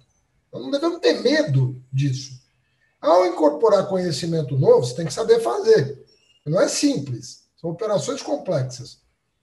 Ao incorporar conhecimento novo, vão se abrir novas perspectivas emancipatórias que não estavam colocadas por os revolucionários do século XIX. Não estavam colocadas. Então, quando o Tom Nair escreveu um artigo célebre sobre os pontos cegos do marxismo, por exemplo, e ele falou, o conceito de nação é um deles. Por que eu cito o P.R. Anderson e o Benedict Anderson no final do segundo capítulo? Pô, as comunidades imaginárias do Benedict Anderson têm que ser levadas em consideração. A China tem um projeto de emancipação humana ou um projeto de desenvolvimento econômico dela, para os chineses? O que está em jogo ali? Então, você começa a se fazer perguntas que o livro sugere. Para você discernir uma coisa progressista de uma coisa regressiva, reacionária ou conservadora, ele te dá novos elementos para pensar. A condição da mulher, a condição da raça, a condição no mundo do trabalho, o futuro do trabalho. Eu faço uma afirmação forte ali. Eu falo que o trabalho assalariado ele é a condenação do trabalho, porque a partir do momento que você vai substituindo os movimentos humanos por movimentos mecânicos, robóticos, você vai dispensando a força de trabalho. Então, se na primeira revolução você teve o trabalho escravo, agora você tem um não trabalho. Como as pessoas estão pedindo, pelo amor de Deus, para serem empregadas. Elas estão pedindo, pelo amor de Deus, para venderem a sua força de trabalho. E o que eu estou dizendo ali é o seguinte, olha, a máquina veio para te substituir. Então, se você está pensando em emancipação, você tem que pensar em emancipação a partir da realidade empírica, onde não há trabalho. Não há trabalho. Esse é o problema que a gente vai ter que resolver. Nós estamos substituindo os trabalhadores a cada rodada de inovação tecnológica. Como é que nós vamos resolver essa parada? Então, o livro, eu tomei a decisão de não fazer um capítulo adicional sobre assim, o que eu faria diante desse caos. Esse é o problema que nós temos. É um convite à reflexão prática. Como é que a gente sai dessa... Porque, como você bem notou, o livro tem um lado pessimista. Você fala, tem uma engrenagem aí que a gente não está conseguindo desmontar. Tem uma engrenagem que está se reproduzindo. né? Que é essa relação triádica contraditória. Tão logo ela se resolve, ela se repõe. Tão logo ela se resolve, ela se repõe. Eu estou dizendo, olha, tem uma armação aí, nós precisamos desmontar isso. Como é que faz? O livro dá pistas. Né? Quando fala em despessoalização, em alienização, o livro dá pistas sobre como construir uma agenda progressista. Agora, o que não ficou claro para mim a partir da proposta que o senhor faz é qual é o vetor dessa emancipação nessa relação triádica. Porque, enfim, isso me remete a discussões clássicas no feminismo, por exemplo. Né? A gente, uma situação de comparação entre a proposta da Beauvoir, por exemplo, em que a mulher é o outro, né? E a Irigaray, em que a mulher é esse outro radical. Então, eu tenho dificuldade de visualizar, a partir desse esquema que o senhor propõe, de onde vem o vetor de superação dessa situação de alienização. Tem uma formulação na introdução. É óbvio que eu não tenho todas as respostas que você está me perguntando, porque o livro não pretende responder tudo que você está me perguntando, porque é outro livro que você está me perguntando, né? E vai exigir muito esforço intelectual, não só meu, mas né, se isso para em pé, isso vai exigir esforço intelectual para saber, né, como resolver. Mas tem algumas pistas, né? Eu cito Levinas, por exemplo, né? Você deve ter reparado que eu cito 2 vezes o Levinas. Uma numa epígrafe, que a lógica formal não dá conta da alteridade, né? E a outra na introdução, em que eu cito ele subliminarmente falando que nada impede a humanidade de ser tomada por um grupo aberto à alteridade radical. Eu digo isso. Esse conceito de autoridade radical, que também o Bernstein vai recuperar num texto belíssimo sobre alteridade, eu acho que é uma pista interessante de como lidar com essa questão. Quer dizer, o que vem a ser a alteridade radical? Né? E eu acho que a gente consegue encaixar uma série de projetos emancipatórios parciais, né? E o parcial não é diminutivo, né? As mulheres têm que estar preocupadas consigo mesmas, não tem nenhum problema nisso. O feminismo está correto, o antirracismo está correto. Tem uma série de agendas, né, que são legítimas e que estão em curso, né? E tem vários feminismos sendo discutidos, a perspectiva antirracista também tem várias. Mas o que eu quero dizer é o seguinte: talvez a gente devesse pensar, né, se você pegar o Raça e História do Lévi-Strauss, tem uma coisa curiosa ali, porque é uma coisa meio conservadora, se você for pensar, né? Ele fala, não, nós temos que preservar a diversidade, mas o mundo está ficando cada vez mais homogêneo. Então, vamos nos diferenciar internamente, já que externamente nós estamos cada vez mais iguais. Não sei se você lembra dessa passagem. Mas o que eu quero te dizer é o seguinte, eu acho que a gente tem que pensar o que seria essa questão de estar aberto à alteridade radical. Conceitualizar um pouco isso, né? Porque a gente não tem ainda de alguma maneira, a gente ainda tem como eu diria, o vício, né? De pensar a igualdade de uma forma equivocada, muitas vezes. Sabe? De não entender muito bem o que significa isso, né? E eu acho que isso é um dos problemas pelos quais a gente tem que passar, né? A gente tem uma visão de igualdade um pouco autoritária, às vezes, né? Quando, na verdade, os pressupostos disso são outros. Tem que envolver uma aceitação radical, né, do outro na sua especificidade. E muitas vezes a gente não está educado para tolerar. E a palavra tolerar, até a palavra tolerância, eu me incomodo um pouco, sabe? Sempre me incomodou a palavra tolerância para se referir a alguém que é muito diferente de você. Então, tem todo um jargão que eu acho que precisa ser repensado para pensar as relações intersubjetivas. a relação entre tolerância e respeito é um problema bem antigo, né? Pois é. Lá dos anos.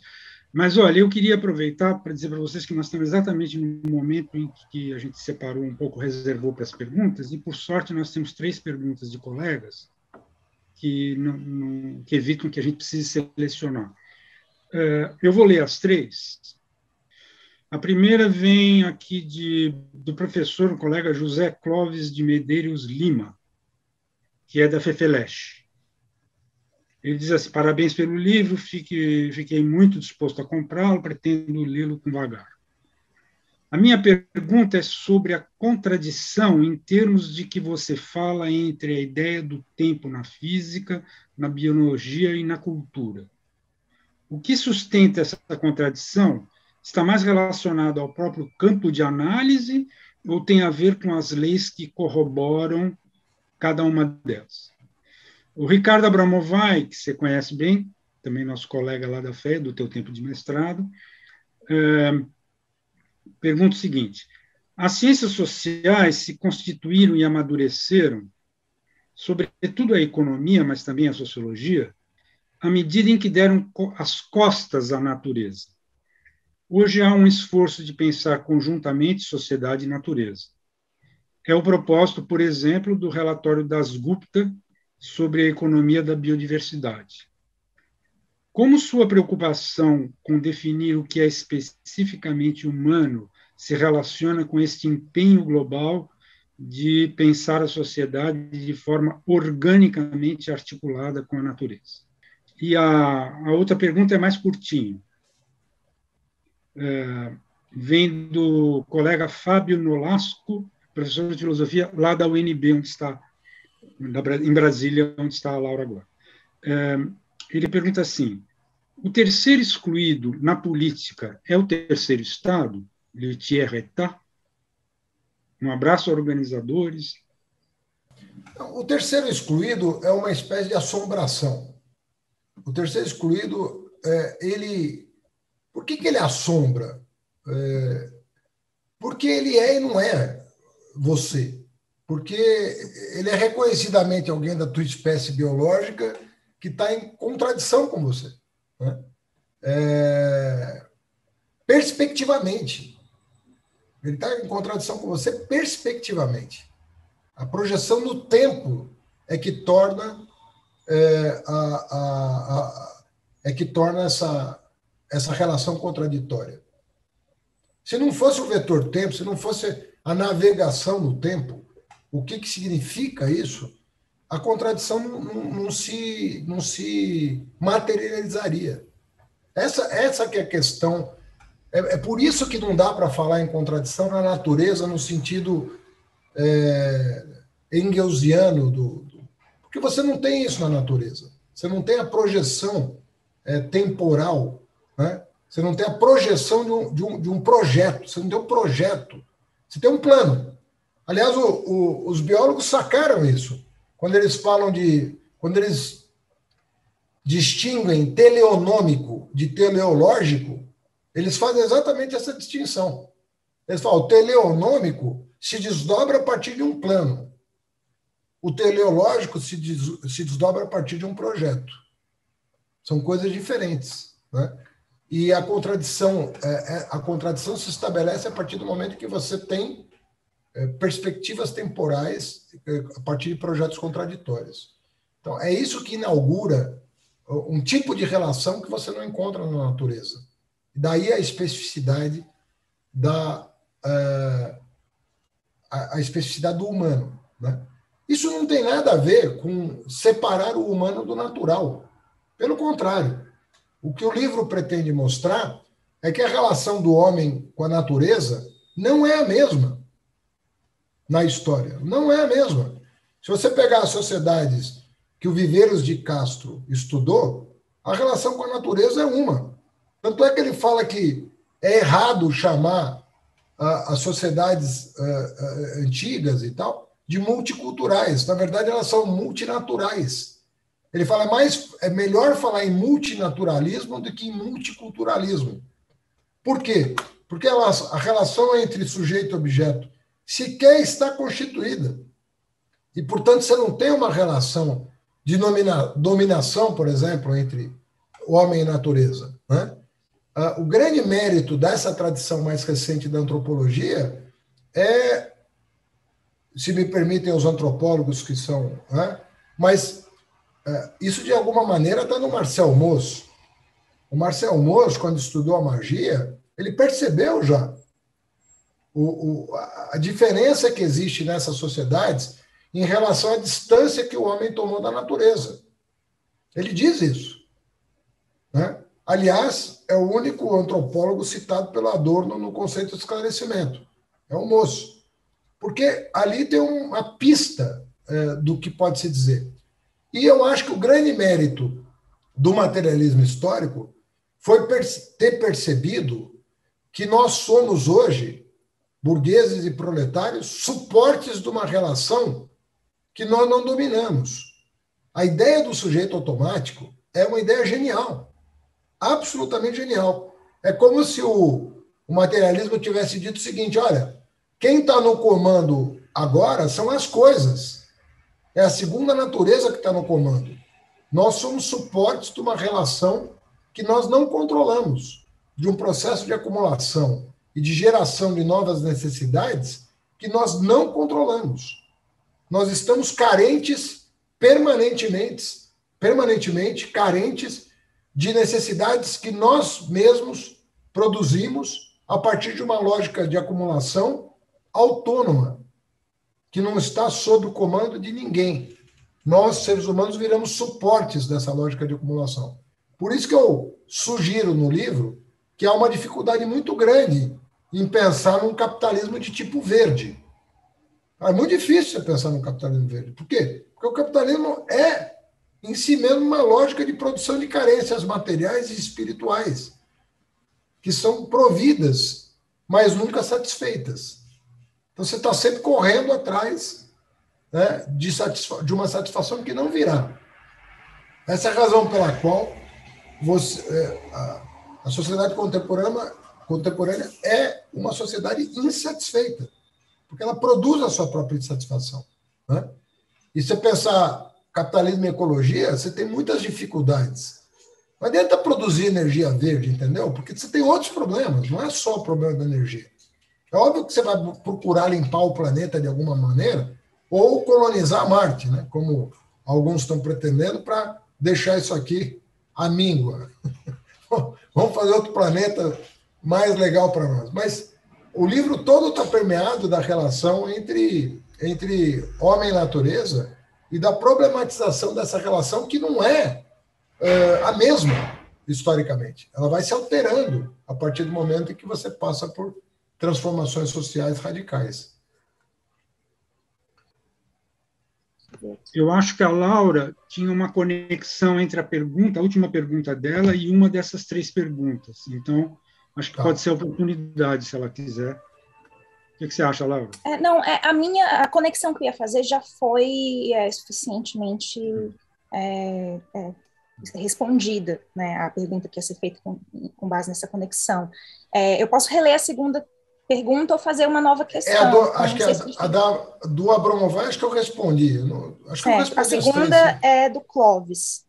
A minha pergunta é sobre a contradição em termos de que você fala entre a ideia... Tem alguma errinho na formulação? Só para explorar um pouco esse conceito, o Siddhartha Ribeiro, que vai debater comigo daqui a pouco lá na Companhia das Letras, a gente vai fazer um debate fechado, né, que vai ser gravado e depois disponibilizado, ele fala uma coisa muito importante, que o organismo humano é o único que navega no tempo. Nós somos o único organismo que devaneia. Muitos sonham, mesmo organismos não humanos sonham, porque o sonho tem uma determinada função, né, de processar os resíduos do dia, por assim dizer. Mas nós não apenas sonhamos, nós estamos capacitados para o devaneio, nós estamos capacitados para o projeto, nós estamos capacitados para coisas que os organismos não humanos não estão, né? Isso nos distingue. Isso não é dizer que o homem não é natureza, não significa. Tudo é natureza, tudo é mundo. Nós estamos no mesmo mundo. Tudo é mundo. Mas as temporalidades não são as mesmas. Nós estamos lançados no tempo de uma forma diferente de um organismo qualquer. Essa que é a questão. E é esse lançamento no tempo que introduz uma variável nova, que é a variável da contradição, no sentido hegelo-marxista do termo. Professor, eu queria aproveitar essa sua última fala para te perguntar uma coisa que já está presente no seu livro, nesse sentido. Sim, a gente pode pensar nesse tipo de excepcionalidade humana, de projeto, mas à medida em que já é bastante reconhecido que esses projetos se materializam, eles se naturalizam, se entranham na dimensão das nossas instituições e do nosso ambiente em geral, será que não é possível pensar em outras...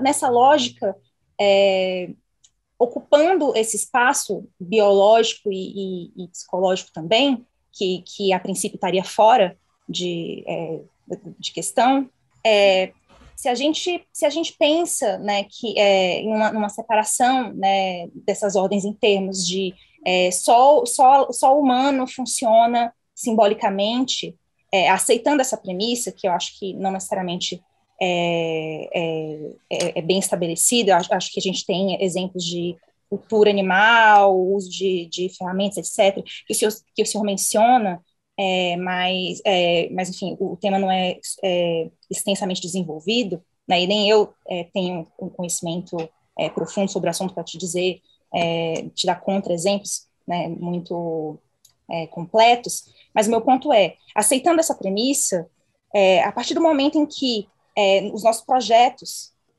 simbolicamente elaborados se materializam, tanto no mundo das instituições humanas, quanto talvez pensando em termos históricos mais alargados, na própria Constituição Natural. O que a gente vê, por exemplo, agora com a crise ambiental, pode ser interpretado nesse sentido, como uma resposta de uma natureza conduzida a partir de um projeto de valorização que ocorre à revelia dela, né, capitalista, etc.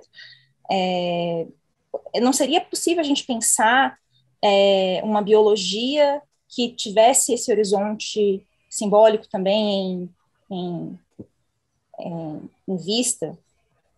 Tá bom, eu vou fazer uma resposta sucinta, porque não sei se eu compreendi inteiramente a pergunta, mas o que eu queria te dizer é o seguinte: você é obrigado a definir coisas, né? Para você caminhar, para você escrever o que quer que seja, você precisa dizer, toma a palavra tal com tal significado. Pode ser que te agrade ou não te agrade, mas para eu avançar, eu tenho que dizer o que eu estou chamando pelo quê. Eu estou chamando de cultura a produção simbólica humana. É isso que eu estou chamando de cultura. Então, para mim, animal não tem cultura. Né? Você pode falar, não, mas para mim tem. Bom, mas aí você tem outro conceito de cultura, que é legítimo ter. Para você desenvolver o teu trabalho, você pode, olha, para mim, cultura... Tem 160, acho que são 160, não sei quantos conceitos de cultura que tem. Alguém já fez essa conta. Cultura, para mim, eu estou tomando como produção simbólica. Isso é cultura. Como linguagem simbólica é específica do homem, não existe nenhum outro animal com linguagem simbólica. A única exceção que eu conheço na literatura é a dança das abelhas, que dizem que tem simbolismo ali. Mas, tirando essa pequena observação lateral, não conheço nenhum biólogo que sustente que existe linguagem simbólica no mundo animal não humano. Né? Então, isso está mais ou menos... Isso não significa dizer que não haja comunicação. São coisas diferentes. Comunicação você pode ter. Né? O tropismo pode ser visto como uma forma de comunicação. Né? Ninguém pode impedir. A planta procurando o sol está se comunicando com a planta. Comunicação existe. Por isso que existe biosemântica, biocibernética, tem bio de tudo. Não tem biosemiótica, por exemplo. O que é biosemiótica? Né? É isso. Comunicação é uma coisa, linguagem simbólica é outra. Eu acho que é indisputável que linguagem simbólica é um atributo humano. Não existe linguagem simbólica não humana, né? Com exceção da dança das abelhas. Diante disso... Eu acho que essa é uma ideia que é perfeitamente aceita, que eu saiba, quase que por unanimidade dos paleoantropólogos. Né? Segunda coisa, essa cultura simbólica, ela se materializa? Sim, ela se materializa. Você tem instituições, você tem códigos legais, você tem tudo, você tem uma constituição, isso tudo tem materialidade. Essa é a razão pela qual se criou, inclusive, o conceito de segunda natureza. Por que os sociólogos e tudo mais começaram a falar de segunda natureza? Falaram, esse é o objeto do nosso estudo, a segunda natureza, não é a primeira. Nós estamos estudando a segunda natureza. Nós estamos estudando a produção simbólica, como ela acontece, a produção simbólica. Isso isso não significa você criar uma ciência que esteja dissociada. É aquela coisa que muitas pessoas dizem com muita felicidade. Sistemas complexos têm propriedades emergentes, que não negam as propriedades dos sistemas menos complexos. Nós continuamos sendo feitos de átomos, nós continuamos sendo feitos de cristais aperiódicos com sistemas metabólicos homeostáticos acoplados. É isso que nós somos. Nós não somos diferentes disso. Nós somos cristais aperiódicos, portanto, átomos, e tem acoplado a esses cristais tem sistemas homeostáticos, metabólicos homeostáticos. Por isso que a gente está vivo. Mas nós somos um pouco mais que isso. Nós temos capacidade de produzir símbolos. Então, nós somos as três coisas. Não? Isso faz com que o símbolo negue as outras duas? Não. São propriedades emergentes de sistemas cada vez mais complexos. É isso que eu estou sugerindo, que nós somos isso. Isso não nega a física, não nega a química, não nega a biologia, mas introduz uma propriedade nova, emergente, de um sistema complexo que não existia até 100, 200 mil anos atrás, que é a nossa capacidade de produzir símbolos, que nos lança numa dimensão temporal que não estava dada no período anterior. É disso que se trata. Muito bem. Eu normalmente começaria a fechar aqui, mas a Laura, não sei, você quer ainda... Não, eu estou absolutamente satisfeita com a resposta. Obrigada. Não, porque eu queria justamente aproveitar para dizer que a minha expectativa ao convidar o Fernando, e fiquei muito contente que ele tenha aceito, e como eu disse no início também, que a editora tenha concordado em fazer um pré-lançamento, é justamente dar essa ideia, pensar muito em pessoas como a Laura, que está aqui, no caso ela já está terminando o doutorado dela, mas tem outras pessoas que podem estar começando um doutorado com alguma... Nas humanidades, provavelmente eu diria assim, todo mundo que está fazendo doutorado aí nas humanidades vai precisar ler esse livro. Né? Não é só o pessoal da antropologia. E é um livro que vai exigir muita discussão e tal. Então, de certa forma, o vídeo que vai ficar aqui, que nós acabamos de produzir, ele vai ser um material inicial muito importante para os debates que ocorrerão nos lançamentos aí do mês de maio, tal, que devem estar sendo planejados. Mas, enfim, como nós temos mais alguns minutos, eu deixo a palavra livre para o Fernando Haddad, evidentemente só reiterando aqui a nossa gratidão pela abertura e pedindo desculpas pelo cansaço que a gente deu aí, porque foram 2 horas ininterruptas, e eu sei que você ainda tem mais alguma coisa bem parecida à tarde e ainda vai dar aula à noite. Então, muito obrigado. Bom, Zé Eli e Laura, não teria como agradecer vocês pela gentileza de me oferecer essa oportunidade.